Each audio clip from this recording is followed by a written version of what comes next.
for joining us today. We are really grateful to our speakers and our moderator for joining us, and especially our audience members. There may be some folks out there who were not able to join at this specific time, but don't worry, we will have this produced in the next 24, 48 hours and up on our YouTube channel. So for the audience members who are here live, you can always refer your friends and colleagues who couldn't make it to YouTube to catch up. I'm also grateful to our volunteers.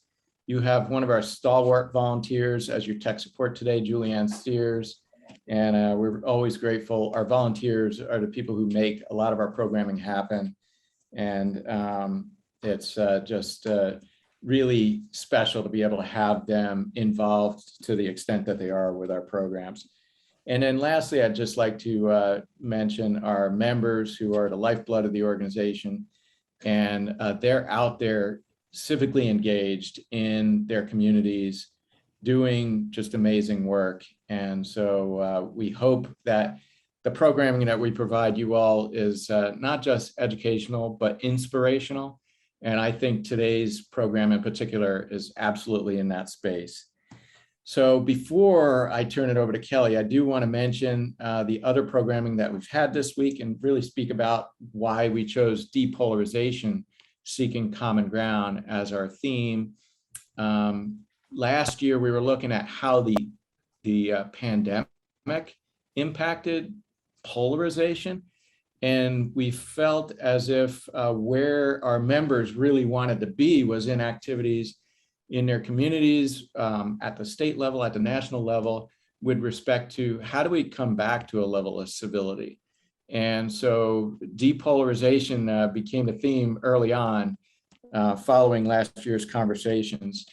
And so what we decided to do was, rather than dissect it from a First Amendment perspective, i.e. look at freedom of speech or freedom of the press or freedom to assemble, we would look at the different voices who are leading in efforts to depolarize in their communities and see if we could learn anything from those perspectives. And so we started the week looking at the role of veterans. Tuesday, we explored the role of women and their leadership in this space. And then yesterday, we looked at college campuses and the role that students and faculty play on the campus with respect to the atmosphere and bringing people together. So today we started off our programming this morning with the role of immigrant voices. And now we are looking at the media landscape and where the media fits in this idea of depolarization. So I'm super excited about that. As I mentioned, this will be up on our YouTube channel. If you are not already a subscriber, please click subscribe on our channel, and that way you'll get notified anytime we upload a new video such as this panel discussion. And with that, I want to introduce you to Kelly Kehoe. She has been an amazing member of our team for years now. She's our lead blog writer here at First Amendment Voice. And this will be the second year in a row that she has moderated the media panel discussion. So thank you, Kelly, for joining us. Over to you. All right, thank you so much, Steve. Welcome everyone to our media panel this year. We are excited for the conversations we're going to have today, but before we begin, we would like to poll some of the audience members. Now note, this poll is 100% anonymous. It will not be attached to your name whatsoever, but we do want to ask you a couple of questions. So Julianne, if you could please go ahead and initiate the poll. And while you're talking about this, again, I'm Kelly Kehoe. I am the blog writer here at First Amendment Voice. I also got my master's degree in communication studies with a specialty in media rhetoric at Cal State Long Beach. And I'm here to talk with three wonderful panelists who are going to tell us all about the rise of social media and polarization and the impact that all these technological and social developments have had on the polarization in the United States and beyond, really. So now you're going to be currently asking the questions and responding to the polls, and we will give you a general overview of what everyone responded to the third question later on in the end of this presentation. But before then, I would like to turn it over to our first panelist to introduce himself before we get started in a real discussion. So Norb Garrett, please take the floor. Thank you, Kelly, and Steve. Thank you so much for including me in this really important conversation around the topic of depolarization and polarization in media. So a quick background on me. Again, my name is Norb Garrett. I am the owner and CEO of a community media group down in Southern California called Picket Fence Media. We operate 3 hyperlocal weekly newspapers, websites, social platforms, et cetera, et cetera.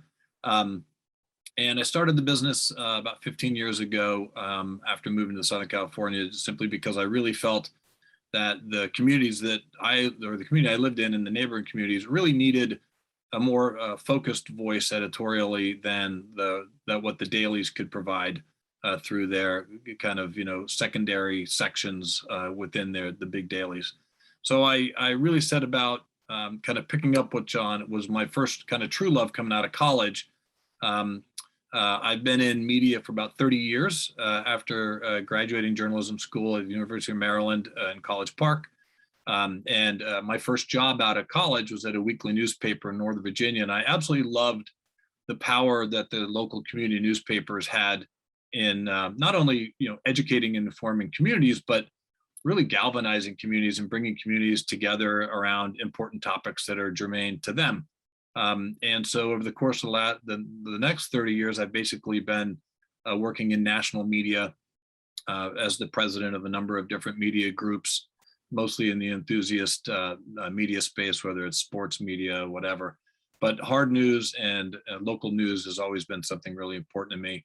So I think the perspective of a hyper local news media owner in this conversation, in light of everything that's happening in media today, is going to be an important perspective. I'm thrilled to try to join this group to add some perspective to that. So thank you, Kelly, for having me on board.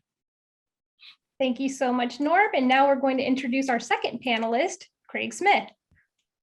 Hi, thank you, Kelly. I think from my various experiences and coming in and out of the academic world, the 2 most relevant things to this panel are I, at one point, was a researcher and writer for CBS News, specifically for the Special Events Unit.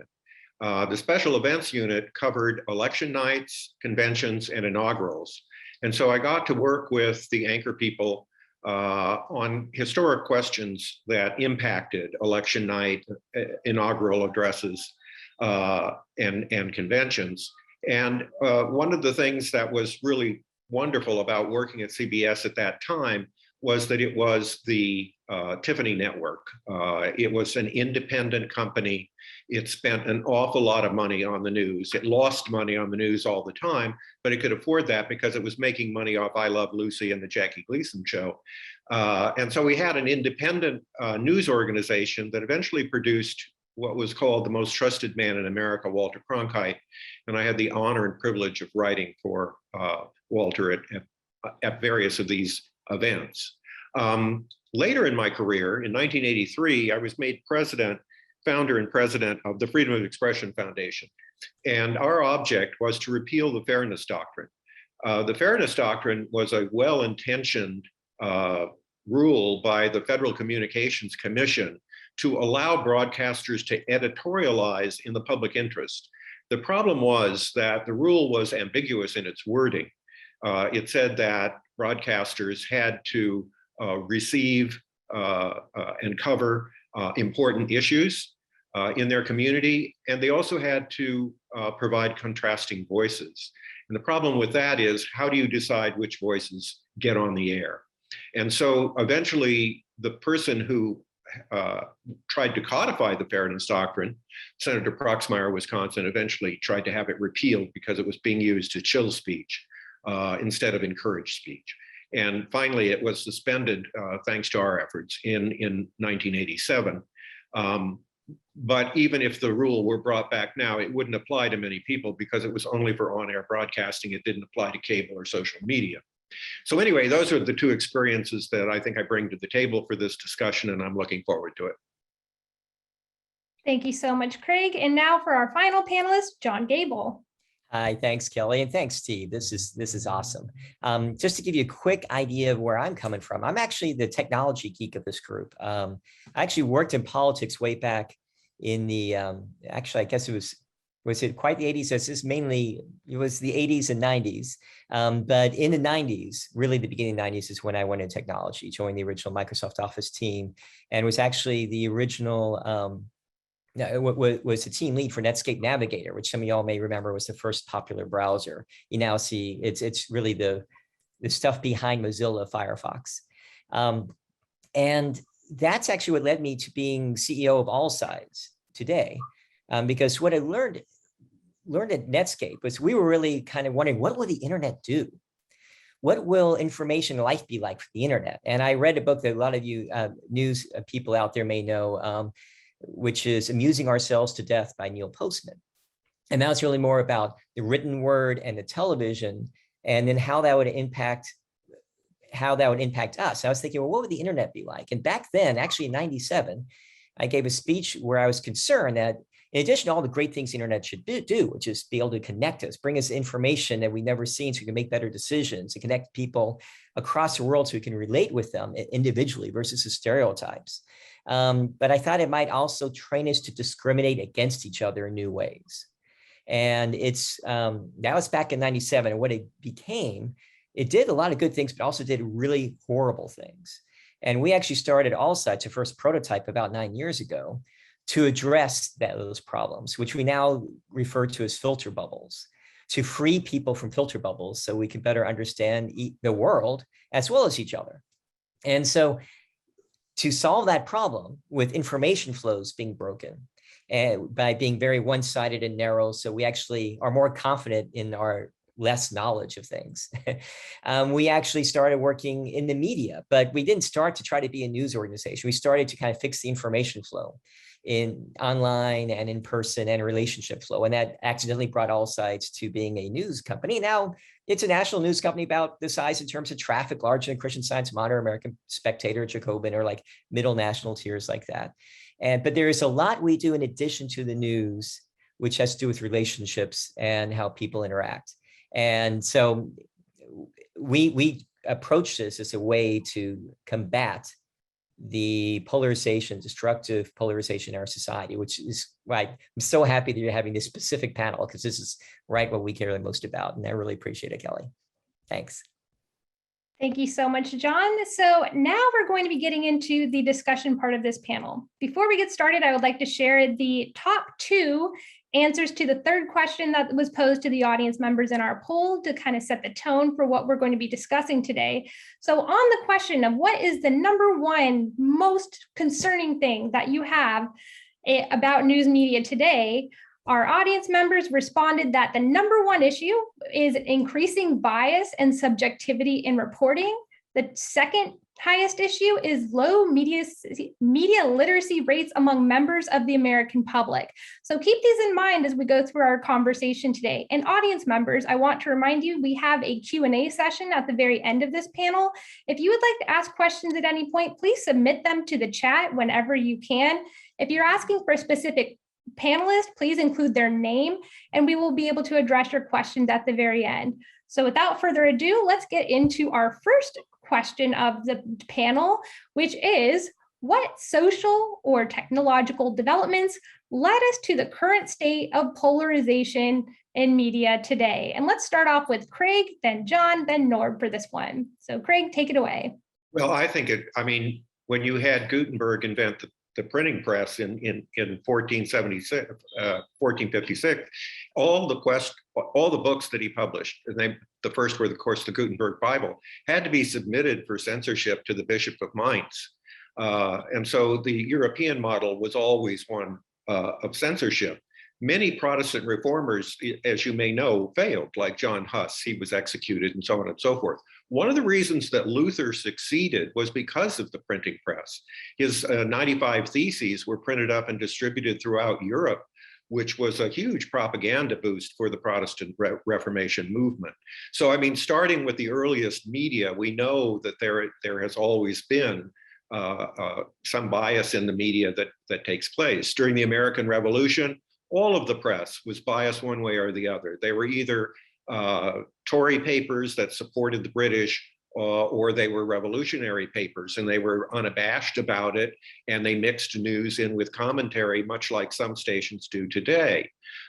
During the election of 1800, which was hugely controversial, the newspapers printed terrible stories about Jefferson, and Jefferson leaked through his papers terrible stories about John Adams, claiming that Adams had procured prostitutes for the Tsar of Russia when he was ambassador to Russia. So if you think politics are dirty today, you just go back through our history and it recurs over and over again. The Hearst newspapers were terribly biased at the end of the 1800s. They favored William Jennings Bryan for president, and then they pretty much promoted the war with Spain through cartoons showing ostensibly Cuban officials body searching naked women.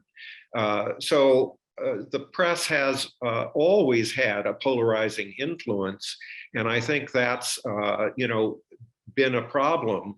And it ties back to media literacy. I think people need to know that. They need to see where their paper's coming from, who owns that paper, who's advertising in that paper. Wouldn't that give that paper a bias? How can they look past that? I think that's the important questions to look at. I'll follow up on those exact kinds of points. Craig and I talked a little bit earlier, but I have look at those two times in history. So it's not just the Gutenberg press. So what's going on today with the internet changing is having the same impact that the printing press did way back then in terms of changing society, changing the way we think and act with each other. And actually, I think the more important thing isn't just the Gutenberg press, that early part, but when the books were made small enough that they could fit on a horse satchel and then go spread across the world. And what's interesting is what happened then is that once that happened, they didn't always go through an approved publisher, but you had a lot of people just printing anything. So there's a lot of pornography. There was a lot of made up stuff, fake news, if you will. They even wrote about how people would be so interactive with their books that they would forget to interact with each other as human beings. The similarities with the internet and today and the printing press back then are remarkable. But there was a period of time then that was really chaotic, that was bad, where people would print and revolt against authority, and authority would fight back and burn books and torture people for about 100 years, depending on how you counted. It was really chaotic.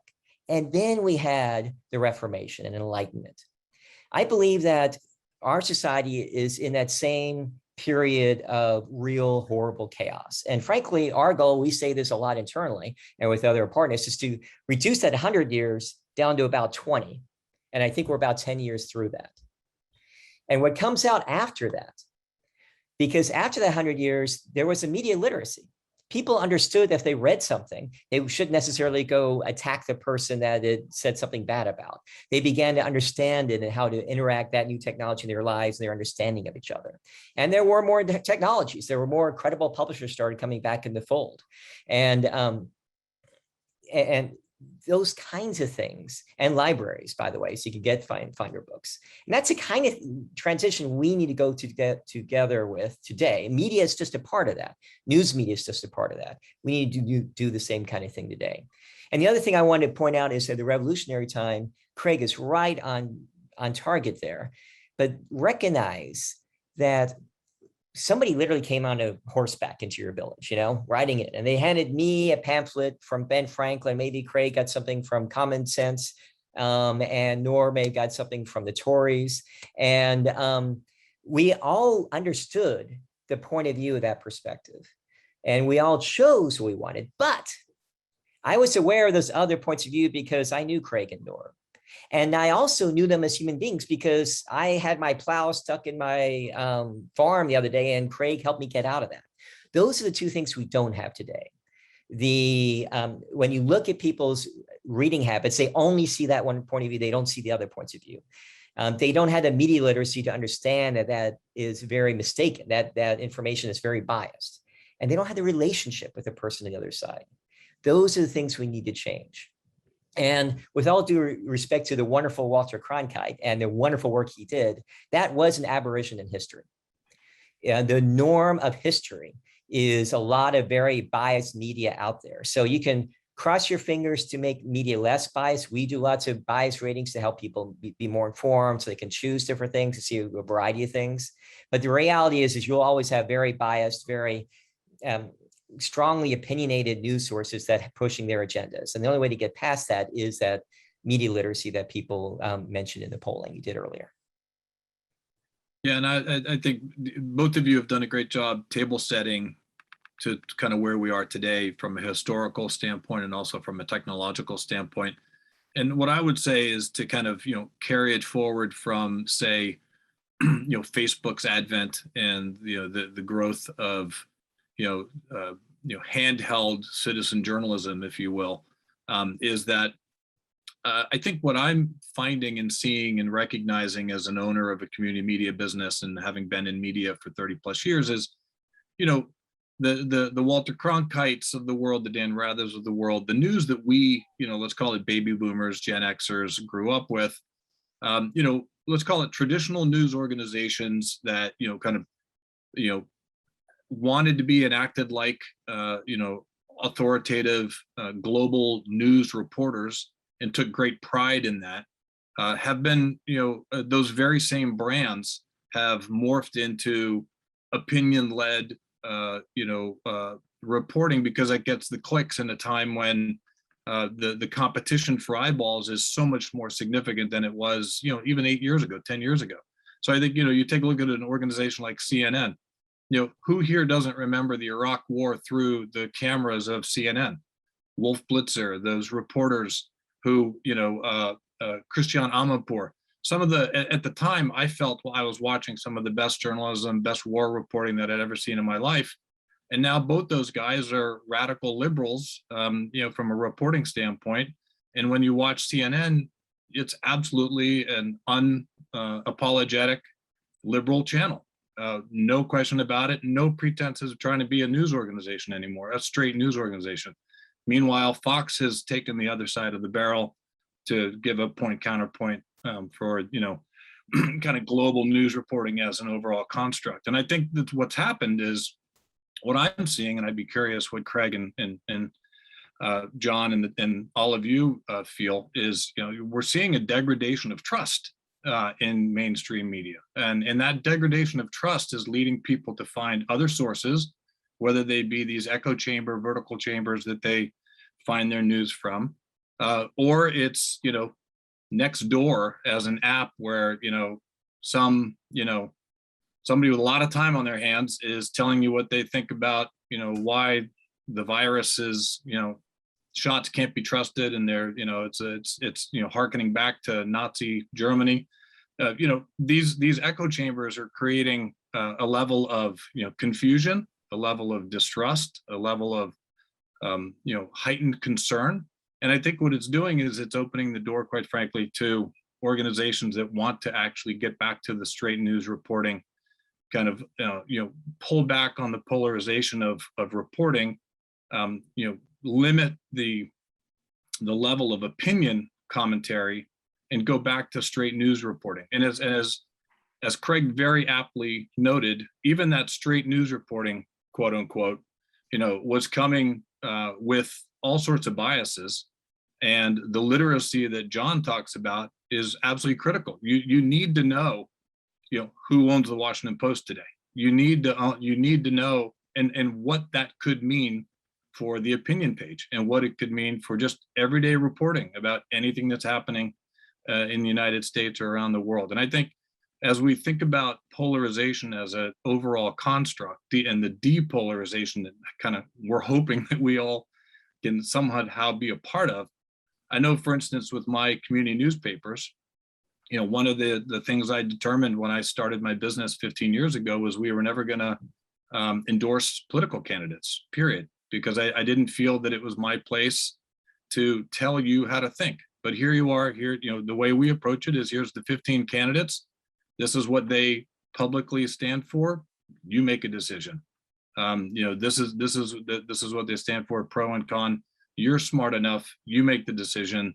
And even in that, we get, bullets from both sides of the barrel. And I tell my reporters all day long, if you're getting bullets from both sides, you're doing something right. If we're only getting it from one side, we've probably leaned too hard in how we used our semantics or the language. But I think what I've noticed is kind of the unvetted citizen journalism that has kind of replaced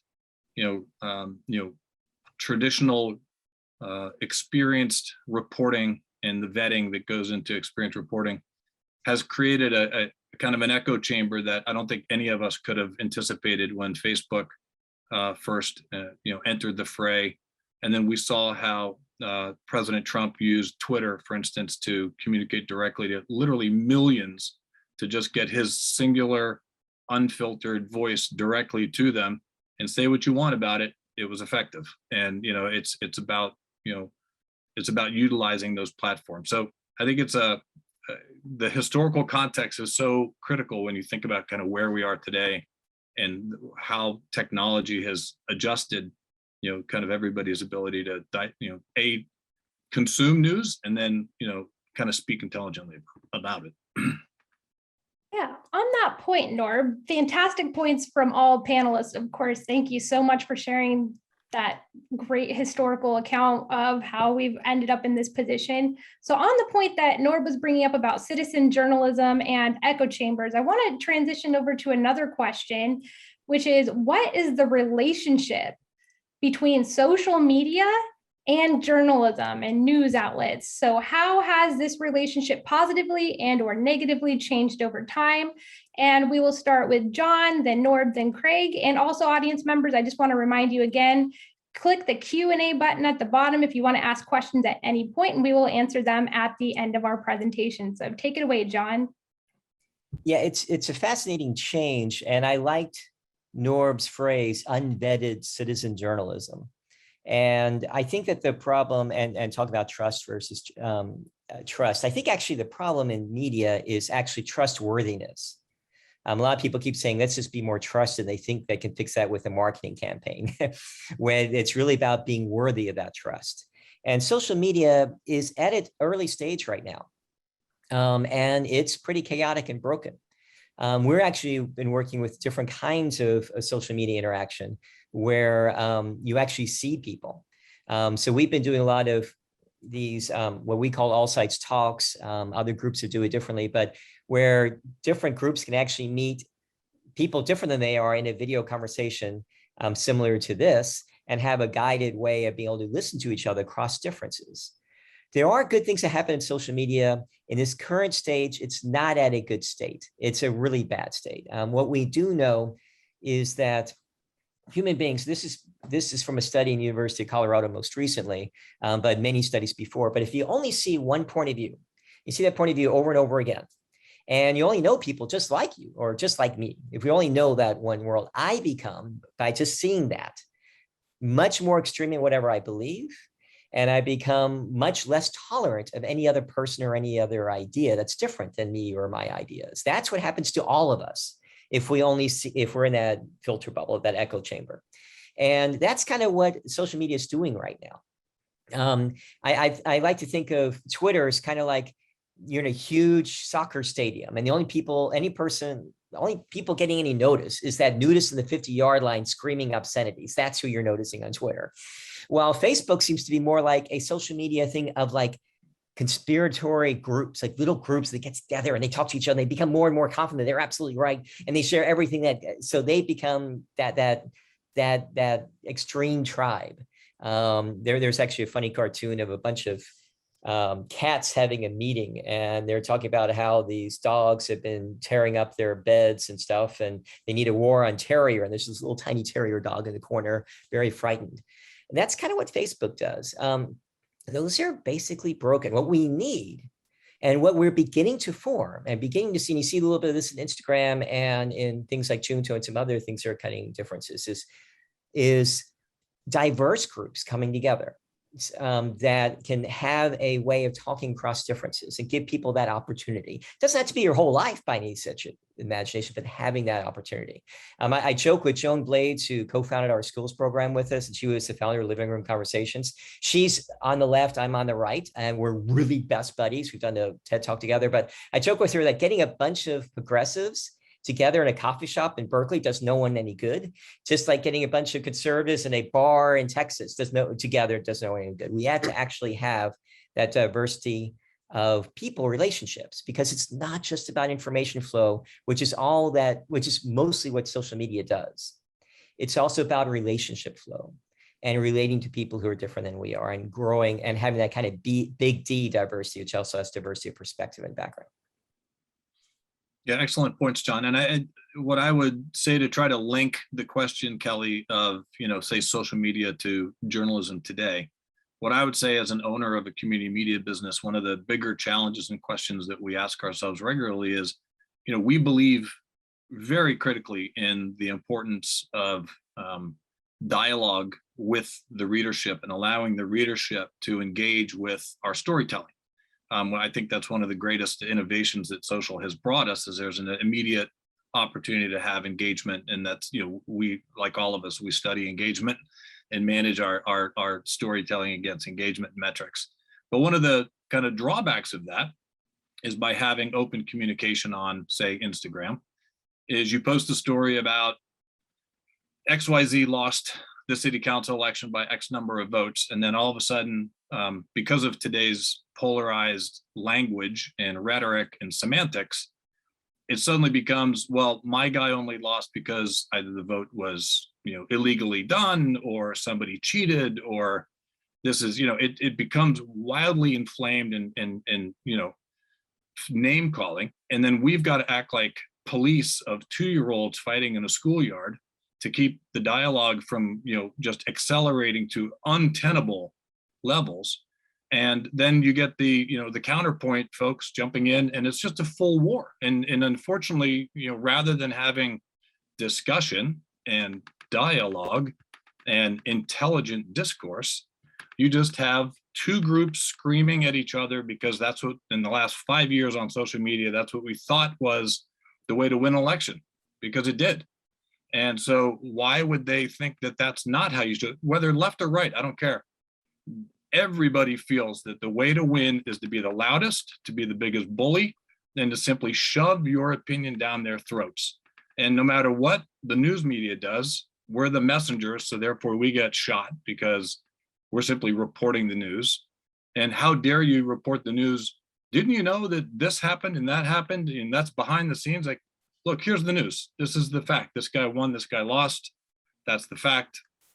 But you can't have a normal discourse or dialogue on social media anymore, because it becomes so, highly charged with you're right, I'm wrong, and nobody wants to talk. And I'm going to shut up here in a sec because it's important to hear Craig's perspective on this. But I'm just going to say something that I tell this to my reporters all the time. And this may sound like a really crazy old anecdote, but I went to an all guys boarding school back east growing up, and I was on the debate team. And we would go to other schools and we'd debate topics, and we didn't even know we knew what the debate subject was, but we didn't know what side we were going to take until you actually got there. And then you pull it out of a hat, and then you've got 3 hours to build your case. Then you make your case. And I remember very clearly, we had a conversation about Palestine and Israel. Does Palestine have a right to have their own state? And the school I went to had a lot of Jewish kids in it. And we had to, our group had to do the debate for the pro-Palestine argument. And we won, because we were able to kind of wrap our heads around the idea that, let's think about why this is a pro-Palestine argument versus, an anti-Israeli argument. And you could have discussions, you could have discourse. There was debate. And I think that skill has been so lost. And I think, social media as a construct is allowing people to hide behind fake names, fake, avatars, and just take pot shots. And to John's point, I think it's wildly broken. And, I'm not exactly sure how to put the genie back in the bottle, but I know that our effort is to try to simply put real news, facts out and see, and hopefully the smarter people will gravitate to that. I agree with you, Norb. And, one of the things that would really help media literacy is if more people got involved in high school and college debate. I was involved, and then I was a debate coach for 7 years for the National Debate Association. And it really helps to debate the side you don't believe in so many ways, because you'll see the arguments are going to come at you if you argue for the other side. In terms of the initial question that you asked, Kelly, about the morphing of social media into news, it's not something that's that new. The tabloids imitated regular newspapers, and we know that the National Enquirer had all kinds of fake news in it, and people would read it, and it had a semi-credibility with some people because it looked like a newspaper. The Drudge Report in 1998 broke the story about Monica Lewinsky, and so that gave it a credibility that it probably didn't deserve, because it got that story accidentally by tricking it out of a Newsweek reporter. So we've had this morphing of social media, and I think why it's accelerated, I agree with the other panelists. One of the reasons it's accelerated is because of affirmation theory. You can have the craziest opinion in the world, and you will find a place on the web that will reinforce what you believe in. And when that happens, you cut everything else out, and nothing else makes any sense. And I think that's why we are so polarized and divided today, is because of this ability to go into the echo chamber and hear what you want to hear and cut out what you don't want to hear. What we referred to earlier in the generation of the 60s and 70s, which John is right, we're something of an anomaly. We got our news from NBC, ABC, and CBS, and that was it. And their goal was to be objective and give us the evening news at 6:30 or 7. And that was it. When we went to the 24-hour news cycle and they had to fill in so much space, that's when all this commentary came on board.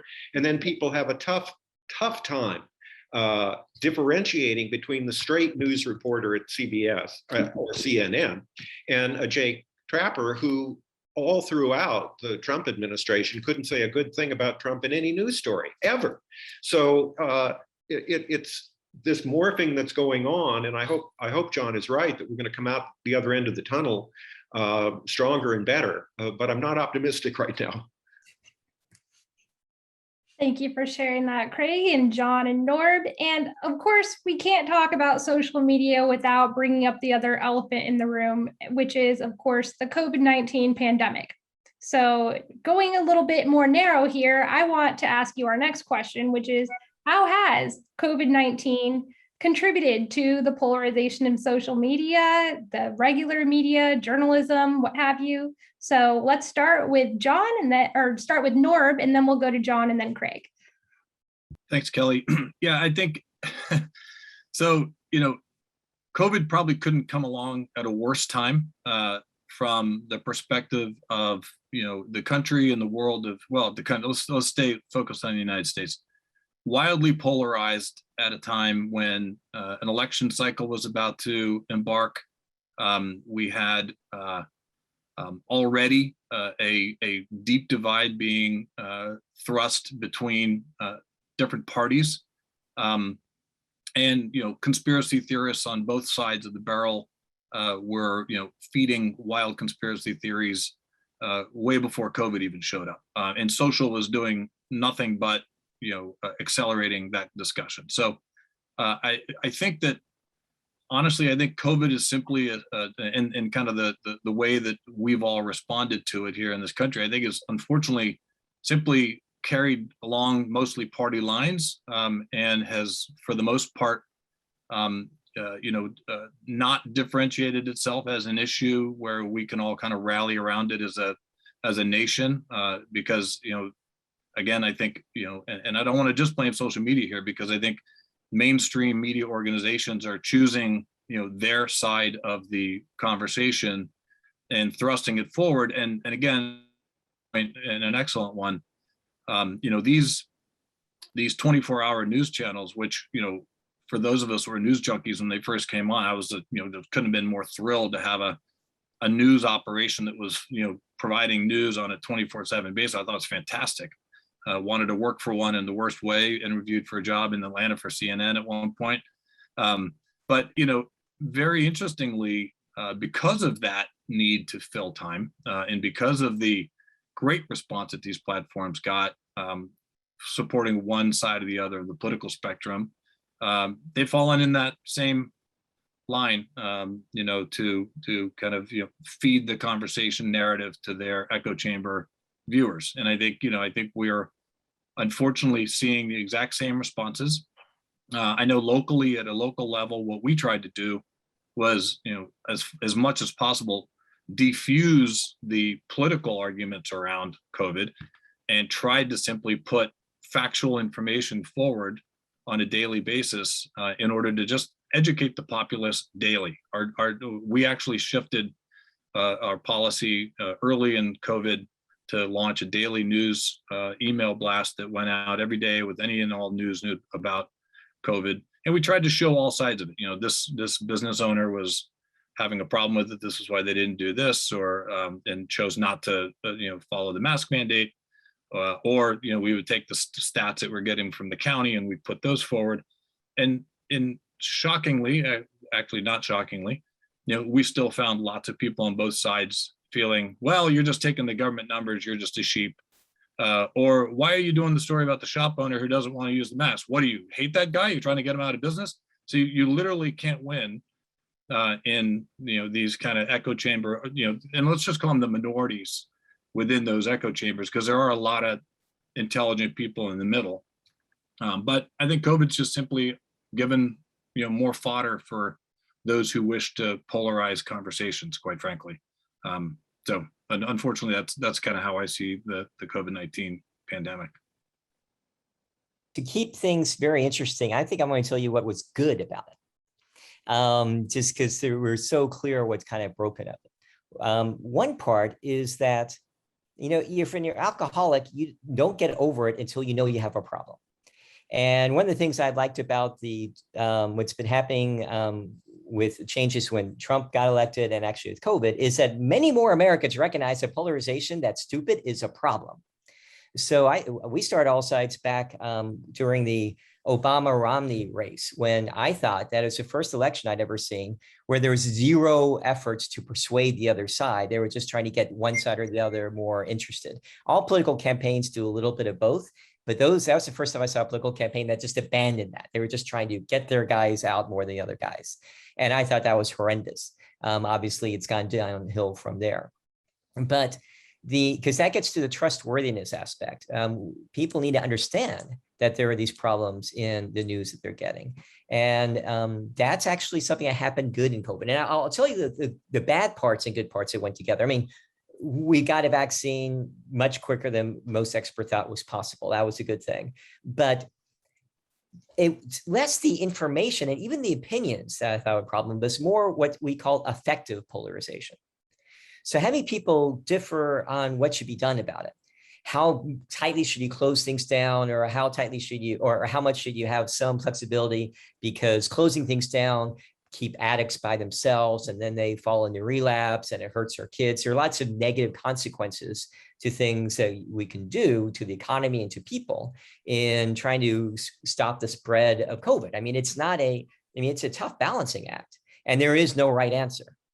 But the thing is that, oh, you disagree with what I think about the environment, or you disagree about whether I should wear a mask outside or not. Therefore, you're one of them and you're evil. And that is when democracy breaks down. Not when we disagree. We should be comfortable in that space of disagreement. But when we can't stand the other because they think differently than we do, that's when things break down. And that's the real problem. And so much of opinion that's out there takes the form of personal insults or tribal warfare. That's when it breaks down. Opinion by itself is not bad. Opinion by itself is good. Different ideas are good, but it's when it becomes this rip and divide people against each other, that's where the problem really comes. And I think that's when it went wrong with the COVID debate and what's going on otherwise. And it's important for us to understand that. And a lot of younger kids, we do a lot of school programs, they see that more than adults do already. And so there's some hope that people beginning to recognize that it's a problem. When when I was in school, in grade school, the country was looking for a cure to polio. And when we got the cure to polio, we couldn't wait to get vaccinated, or sometimes you took the serum on a little piece of sugar cube. But what we have today has gone entirely differently. I mean, if you went back to the yellow fever epidemic and when Walter Reed discovered what was wrong, if you looked at the Spanish flu, there was great unanimity in how to solve it. We're not having that now. And I think one of the reasons is we got some mixed signals early on. There was the, you don't need a mask, just wipe everything down. And then there was, you do need a mask. Well, you can't do that. When people are living in fear and you shift like that, you open yourself to fake news. You open yourself to have motives attributed to you that you really didn't have. Fauci probably was the worst fall guy in all of this in terms of making him a villain because he changed his mind about something and different information went out. We also have different information coming out from, the National Institutes from Health, this, the Center for Disease Control, all these different organizations. And some are saying, well, you need a booster, you don't need a booster. And it's problematic because it plays back into this diffuse area of information fonts, and we can again pick what we want. It really does, as John said, get extremely divisive. I remember wearing a mask on a hike, and a guy went by on a bike and yelled an obscenity at me and said something nasty about my mask. I thought, I'm not doing you any harm. It's my business. My goodness, where are we with all of this? And so I think, COVID comes at a time when we're highly divided, and we're highly divided because of social media, and it just exacerbated it. And it's really unfortunate. Yeah, really great points there, Craig. I'm sure most of us in the audience can also think of times where maybe we've encountered people who have very different beliefs about COVID than the rest of us do. So on the issue of the impacts of polarization, how that's been changing over time and affecting everything from relationships to public health and individual health outcomes, I'd like to ask the rest of you, what can everyday people, like those of us in the audience and those watching this recording later, what can we do to shield ourselves from the impacts of disinformation? So all the information swirling around, how do we decide which one is credible and worth listening to? Let's start with Craig and then move on to Norb, then John. I think that's a very tough question these days because, what it takes is people understanding what is good evidence. I taught argumentation when, it was one of the classes I taught as a professor. And I always said, you make your case. You make your case by getting good evidence from good sources, and then you build your constructive case. And that's what people should believe in. And this comes out of the Enlightenment, and it sounds wonderful. The problem is that a good story trumps a good argument. And people are using narratives to make sense out of the world. And I think people have a higher respect for sense-making rhetoric than they do for legitimate argumentation. If I'm living in Greece in 300 BC and hurricanes keep striking Athens, and somebody says, well, it's the climate and so on and so forth, and somebody else says, no, it's because Neptune is mad at us. The Neptune story makes more sense to me than the other one. And so I think what we have to do is have counter narratives. I've written a book about going back to the Romantic era and picking up some of the rhetorical devices that the Romantics used because they were the first environmentalists. They hated the Industrial Revolution. They wanted to go back to nature. They wanted to preserve the sublime in nature. And so they developed meta narratives that presented the facts in a way that made sense for their audiences. And I think that's one of the ways we can get out of this conundrum that we're in, is to fight fire with fire, frankly. Yeah, great points, Craig. I think, from my perspective as a owner of community media platforms that, through all channels, print, social, web, video, we do our level best to put forward information that we've vetted, and allow the community to digest that and use it as they will. But I think to both earlier comments by Craig and John, the reality is that what that requires is an individual that is interested in multiple viewpoints, is interested in kind of digging deep to research. More than ever, we're asking a lot of the average consumer today. We are asking a hell of a lot of Joe plumber or Joe city worker or Sally restaurant worker. We're asking them, we're basically capitulating on the point of there's too much information out there. So we're just asking you to take the time to really understand where your news source is and whether you trust it. And I think one of the earlier points that one of my colleagues mentioned was you build a trust level with your news organization because over time they've never failed you. They've continued to deliver. They haven't altered their perspective. Like Craig said, they haven't gone from wear a mask, don't wear a mask, and where you lose a lot of credibility when you flop on key topics and key areas like that. And so, I think what we're asking of people is very challenging. I think we're asking them to do the research, be open-minded, find a source that you can trust reliably, regularly, but always now have your guard up and know that you may have to look for other sources to balance the news you're getting from that one spot. And I think that's asking way too much of just about everybody in the citizenry. I think it's unlikely and highly unlikely that we're going to get that kind of buy-in from the populace. So I think what we all have to do is as media organizations is hold each other a lot more accountable to be representative of unbiased reporting, vet sources, don't run anonymous source news, and hold our leaders accountable.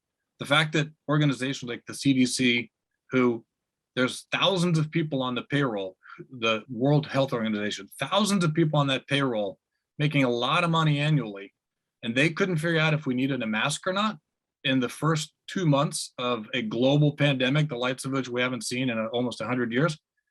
Absolutely unacceptable, 100% unacceptable. Every one of those people should lose their jobs. I mean, imagine a chef who couldn't figure out how to make a steak at a steak restaurant.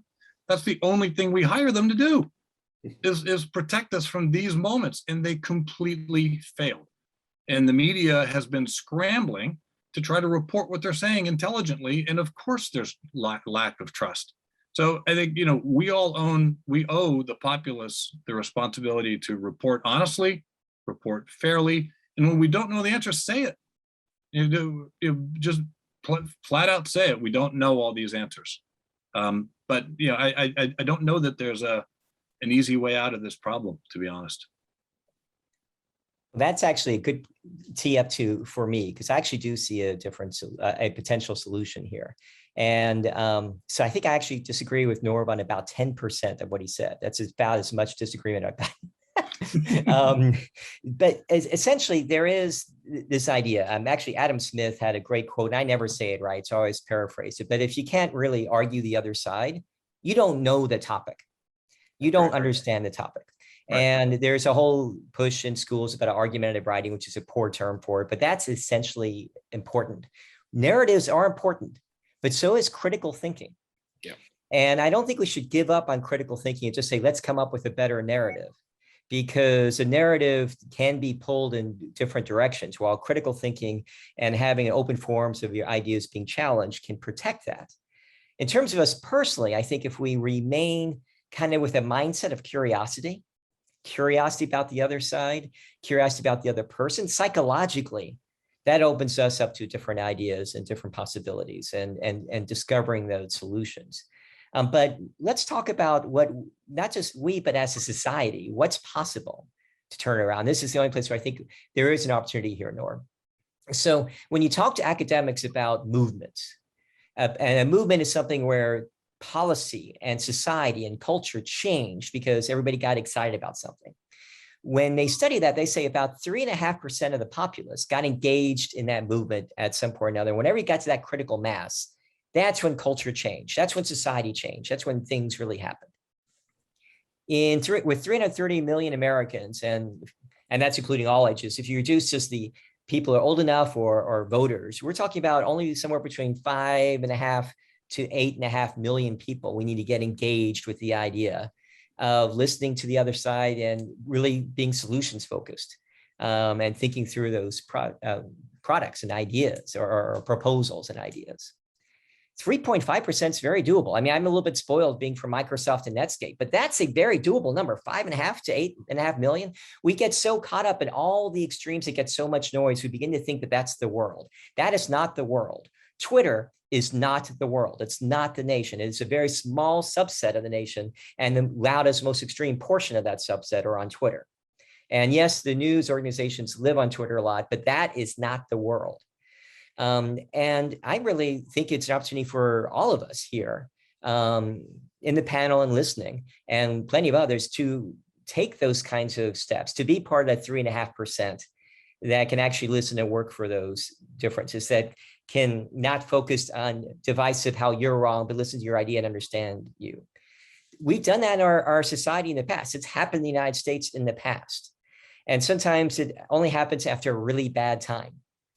And so hopefully we're learning through this bad time and creating that. And part of what we're focused on is enabling that, is making it possible for people to quickly see the different points of view, not become experts and read the left, center, right in great detail, but see a quick summary of the different options presented the best way possible, and then dig deep when they have time or interested, or have opportunities to meet with each other across divides. I think that's very doable.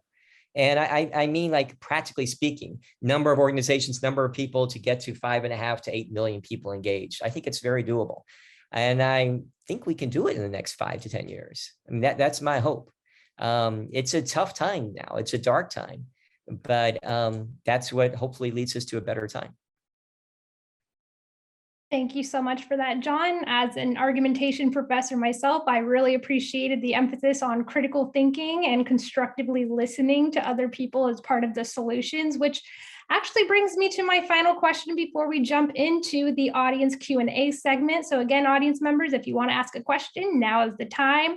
So taking it to a little more of a macro level, kind of building off of what John was already saying, what can journalists do? It's not just the impetus on the consumers, but what can journalists, social media companies, newspapers, what have you, what on an organizational level, what currently are they doing, and what can they do, or what should they do in the future to help mitigate the polarization in American discourse today? Let's start with Norb, then Craig, then John. Well, I will try to take John's more positive and optimistic view on this, because I do believe that, journalistically speaking, that is actually where the opportunity is to correct this kind of wayward path that we've gone on. And I don't mean to say that social media is all bad, because I think in many ways the engagement that it has provided for society at large, there's so many good things about it that it's hard to kind of categorically cast blame at a platform for the reason why we're at, because I think that's patently unfair. And I think Craig mentioned earlier exactly why that's not true. It's not just a technological problem. It's a societal problem. And I think at a macro level, journalistically, where we have to get back to is the construct of journalism as a kind of bastion of quality reporting, quality vetting, the decision to not just go for clicks in how you write your headline or the stories you produce. For instance, at our little organization, we don't run any stories that are unsourced. We don't take any anonymous leads and roll stories from anonymous leads. We just don't do it. We're a small organization. We reach about 40,000 people in print every week. We reach about 115,000 online every week. We've got about 45,000 in social media. Our little community, I like to think that the South Orange County group is pretty educated to the information that is straight news, and allows the community to kind of respond from that. But I do think it kind of falls, from a journalistic standpoint, it falls on us. What we can control is to do our level best to journalistically do the right thing, report straight news, report both sides, take the time to look at and kind of go back to the old principles of journalism. Do you have one source, two sources? If you don't have it, it doesn't go. And Google is not one of those sources. So, we've just got to get back to journalism 101, quite frankly. Yeah, I agree with everything Norb said. I want to know from a reporter, what are your sources? What's your evidence for your conclusion? How do we go about holding reporters to that standard? One of the problems that I explored in an earlier book that I wrote about freedom of expression, a lot of people were saying back when I wrote the book in the early 90s that the media was biased. Well, the media was biased, but not liberal and conservative. The media was biased because of competition. News breaks on the East Coast first. So the East Coast got more coverage than the West Coast. A story that's live gets more coverage than a story that's not alive. A story that's dramatic gets more coverage. And, a little known fact was that reporters at the big three networks not only got a base salary, but they got extra money for every minute they were on live television. So they were going after stories. They were desperate to get on the air to simply get more money. That was their bias. It was the competitive bias that took place. So I think those of us who are in journalism departments and communication departments, should be teaching our students and our communities where we go out and speak, how to look at these stories and how to assess them, and how to assess whether you're listening to a credible source or a non-credible source, whether a reporter is doing his or her job or whether they are not. That's our responsibility, and we need to get more involved. I will echo everything just said and add to that, because I think Norb and Craig are right on target, and media literacy is a big piece of it. But for news organizations, part of what's working against them is the business model. And part of what we've been focused on is developing a business model that rewards good behavior. And I think part of rewarding good behavior is also penalizing bad behavior. I mean, it used to be hospitals would put cocaine or nicotine or terrible addictive things in medicine. They got criticized for that, realized they can't do that, and they don't do that because that's not what hospitals do. News is adding a lot of things to news that I think are just as bad for news as those things, and it's kind of just accepted. So raising problems. I don't think that there's a problem with criticizing the news, because I think it's a question of trustworthiness, not trust. They're not doing something that's worthy of trust. That should be pointed out and exposed and hammered on. I mean, they keep fact-checking politicians, but not fact-checking each other as much, or only fact-checking their competition and ignoring when they make a mistake. I mean, we all make mistakes, but that's got to be part of the process for news organizations. And it really comes down to being trustworthy, which includes a lot of transparency. It includes always showing the other side, even when you don't agree with it, as best as possible. And even taking that community feedback and listening to it, which is hard because it gets very upsetting. But I think that's part of the journalist's role. I mean, I know some journalists who have been beaten up a lot by the community or just like anti-feedback. And that's a problem. You got to have it's not an easy job being a good journalist. There's also different kinds of things we need to understand. Like there is a East Coast, West Coast geography bias. And when the business model for news media changed, a lot of people working in Middle America were fired and all their friends on the coast stayed hired. And that reduced the variety of perspective and geography, rural versus urban versus the New York, Washington, D.C. corridor. And that impacts the quality of news coverage as well. So there's a lot of pieces going on there. But I think there's A, helping the business model, but B, also looking at the data. Right now, you see a huge growth in people who say they want news without a specific bias. Now, you could say they get different news, but the most recent data I've seen from Pew Research, a couple of years old now, had 78% of people saying, I prefer news from a source that's not slanted one way or the other. And just 2 years before that, it was only 62%. So in a short time of 2 years, it grew radically. And that was before the worst of what we've seen. frankly, news organizations are slow. They're old school. They're not responsive. People actually do want a more balanced, a more fairer, trustworthy sources, and they're looking for them. And we're doing well, not because we're smart or have a lot of money, because we don't. We spend no money on advertising, but they found us organically. And we see lots of other organizations who are doing that now. So the underserved market is actually the more balanced, more transparent, and the more trustworthy sources that are coming to be. Thank you, John. And I really appreciate that the panelists, each of you brought up the geographical component, because there's actually a great question from our audience member on that issue. So from Tyler, if a citizen has a limited bandwidth for paying attention and digesting media, do you think it's more important for them to consume local level news or national or global news, since obviously we only have a limited amount of time in every day? What do you think citizens should focus on primarily? So let's start with Norb, then John, then Craig. Short answer is it's defined by your scope of informational need, and quite frankly, the trustworthiness of the organizations that you're currently getting your news from. So I would say, personally, having a global view, I've always, felt the need to have both a local view from my day-to-day life, but also a global view, so I understood what was happening and the decisions that were happening that affected my life at a macro level. But I think it's a personal choice. It really depends. I mean, if you're a farmer in rural Nebraska, the only thing you might be interested in is the prices of your soy and kind of what's going on with water and local politics.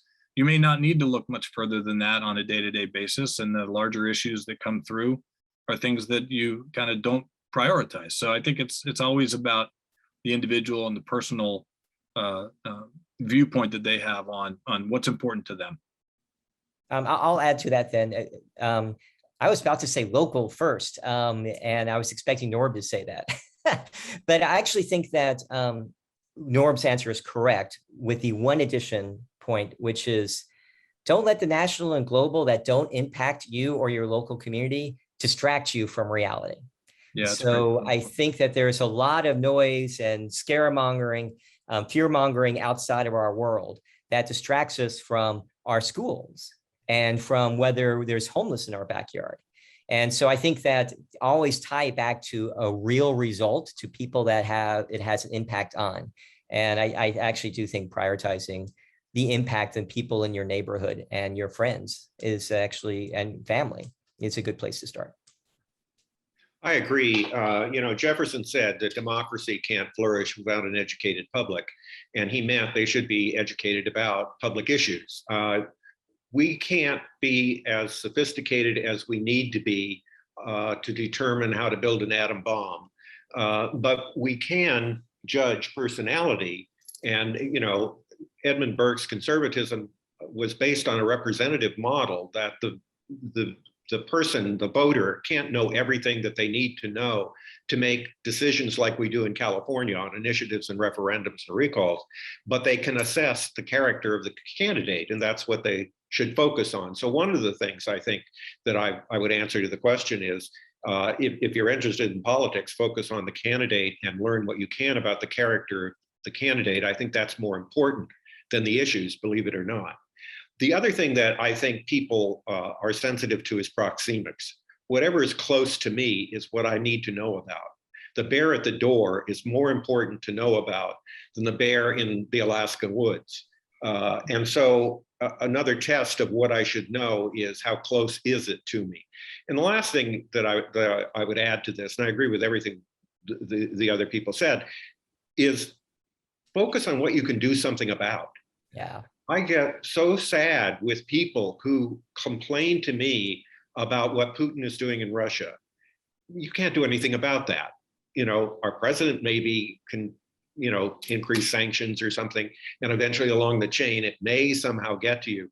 But people spout off and are in terrible angst over things they have no control over and never will. And I would avoid that for the local and for the proxemic news.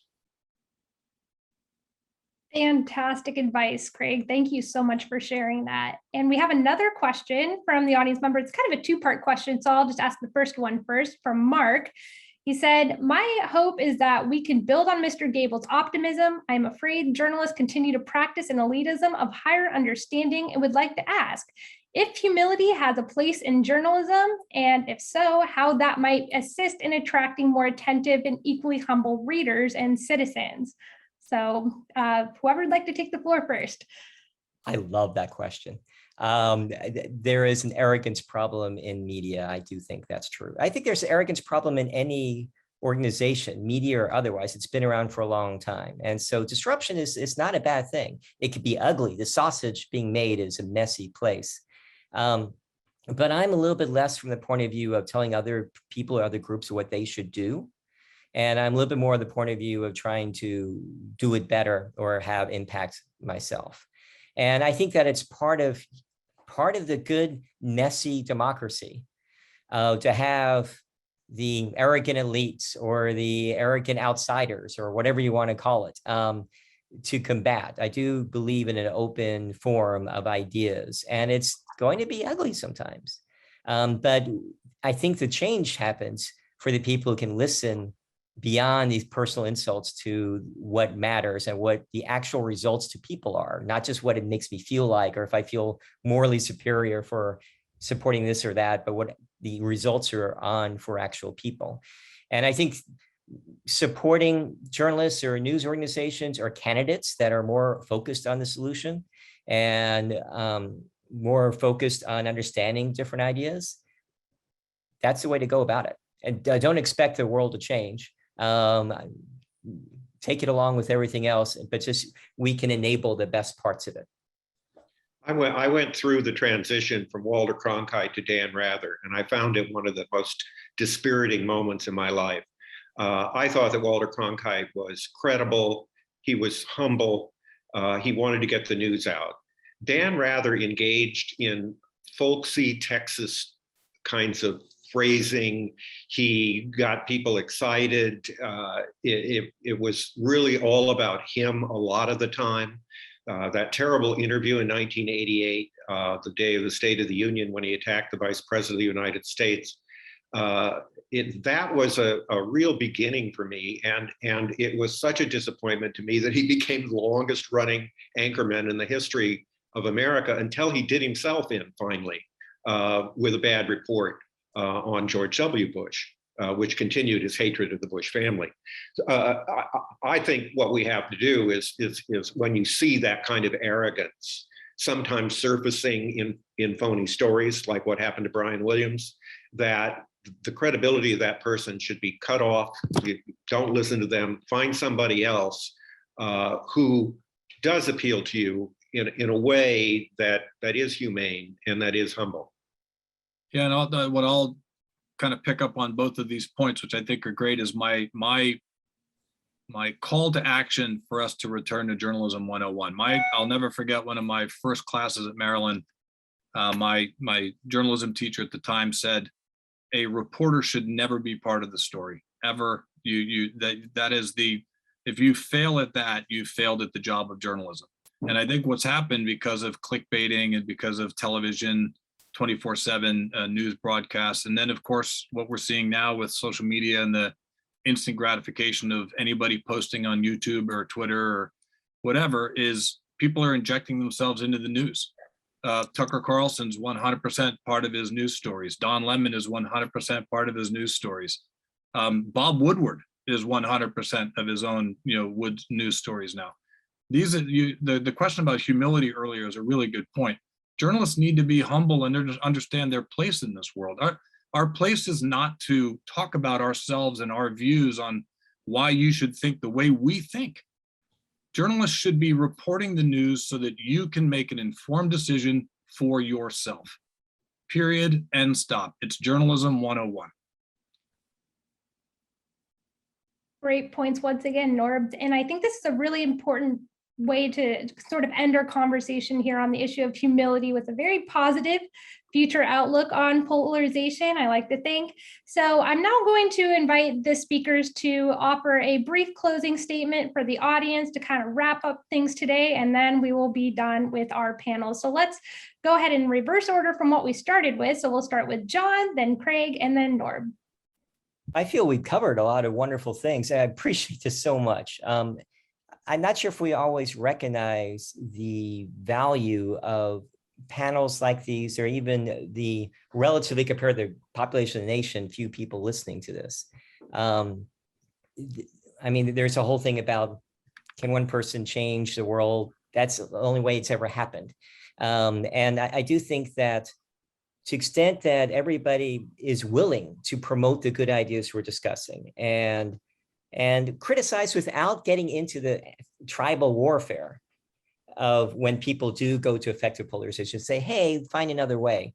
I actually think we do have the power to change that. I think there are a lot of things coming up. There are over 1,000 organizations in the United States alone that are dedicated to reducing polarization. This is a new stat. I mean, actually, Princeton's measures over 5,000. They include lots of little clubs and different organizations. But there's a big movement going on that's not being reported. It's not very newsworthy. People looking to change our culture and listen to each other and appreciate each other. And the younger generation is actually, as a core value, like World War II vets have God and country as a core value. They have a core value of diversity of people, diversity of ideas. Yet frequently they have the least diverse information flow, but they change that when they know about it. We actually have the opportunity for the kinds of changes we're hoping for. And I do think that the folks here today and listening are the folks that will make that happen. I'm going to approach this from two sides of a coin. I think one thing that we have not discussed, and we've got to be very careful about, is that in seeking depolarization, we don't endorse censorship. The abolitionist press, when they had newspapers that were going into the South, the Jackson administration and Amos Kindle, his postmaster, stopped the papers from going into the South on the grounds that they were leading to riots, they were encouraging secessionism, and this was a clear violation of the First Amendment. So we have to be careful how we handle this problem of depolarization. On the other hand, when a company, an online company, reaches a certain size, I think their Section 230 exemption in the Communications Act needs to be repealed.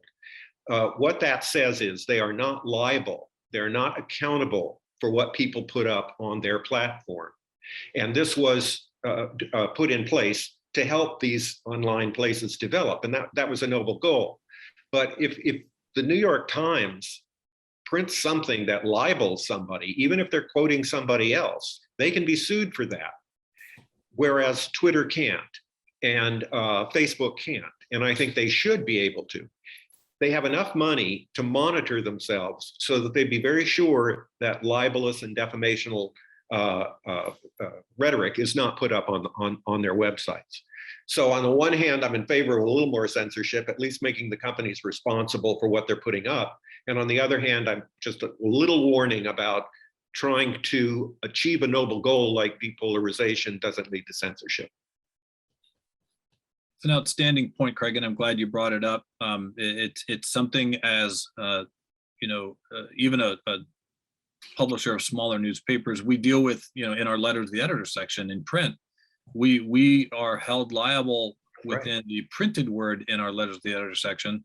But if there are, crazy claims being made on our website or on our Instagram, nobody can claim anything or challenge it on a libel or credibility basis. So I 100% agree with Craig on that point. I couldn't agree more on that. I think from a closing statement standpoint, what I simply wanted to share was that I think the topic of polarization, as Craig said at the very beginning, is nothing new. This is something that media has been a part of. It's also been manipulated to facilitate ambitions of politicians and business owners and whatnot for, the simplest of reasons. A reporter wanting to get the scoop, or a company a media company wanting to be seen positively in the light of a certain kind of endorser or financier. And I think, what we have to remember is that really accountability starts and ends with all of us. If you're participating in the conversation in citizen journalism on News Next Door or Instagram or whatever, take ownership of the dialogue that's occurring around you. And if you see someone that's completely out of bounds, correct it. Be part of the corrective effort to bring us back around to where we can be civil in our discourse and conversational in how we argue points, and take the time to think about both sides of a story or an equation before you make a decision on it. I think that is something that at a macro level, we all need to kind of try to communicate down and out across all platforms. And it's in that way that we can combat this issue of kind of polarization that is potentially ruinous at a constitutional level. And free speech is right at the heart of that, Craig. And you're right about censorship. I mean, that's a critical point. I'm going to shut up because I just saw a little note that said we're about to run out of time. But I think my point and the way I wanted to close it was be accountable. All of us, take the time, be accountable. Absolutely amazing advice from all three of you. Thank you so much to Norb Garrett, Craig Smith, and John Gable for joining us today. Thank you, audience members, for being here and listening to our panel. I hope you come away with a lot of interesting information and good lessons moving forward. Thank you, Steve Miska, for also running First Amendment Voice, and of course, our technical support, Julianne Steers and Heather Miska. Thank you all for your help. And we hope to see you next year, perhaps if we're in person, but in the meantime, go and enjoy and make sure you look up credible sources and hold yourself accountable to the news. So thank you everybody for being here. Thanks, Kelly. Thanks, Steve. Yeah, thanks everybody. Good seeing you guys, Craig and Norb. Bye-bye. You too.